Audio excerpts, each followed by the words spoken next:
কুড়িগ্রামের চরাঞ্চলে আগাম ভুট্টা চাষ শুরু হয়েছে। গত বছর দাম ভালো পাওয়ায় চরাঞ্চলের বালুতে এবার আগাম ভুট্টা চাষে ঝুঁকেছেন কৃষকরা।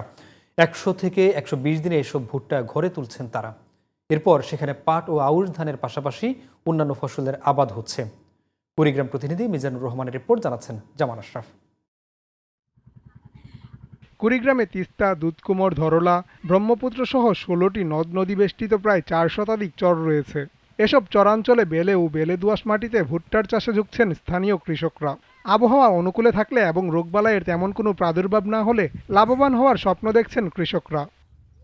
চলতি মৌসুমে কুড়িগ্রাম সদর, নাগেশ্বরী, বুরুঙ্গামারী, ফুলবাড়ী, উলিপুর, রাজারহাট সহ প্রায় সব উপজেলা এবং চরগুলোতে রবি মৌসুমে বাড়ি ভুট্টা জাত মেলে। বালু জমিতে তুলনামূলক সেচ, সার ও কীটনাশকের কম প্রয়োগের মাধ্যমে কৃষকরা ভুট্টা চাষে লাভবান হচ্ছেন। ভুট্টার আবাদ এবার খুব ভালো ফলন হয়েছে। ১ বিঘা জমিতে মনে করেন ৩৫ থেকে ৪০ মণ হওয়ার সম্ভাবনা আছে।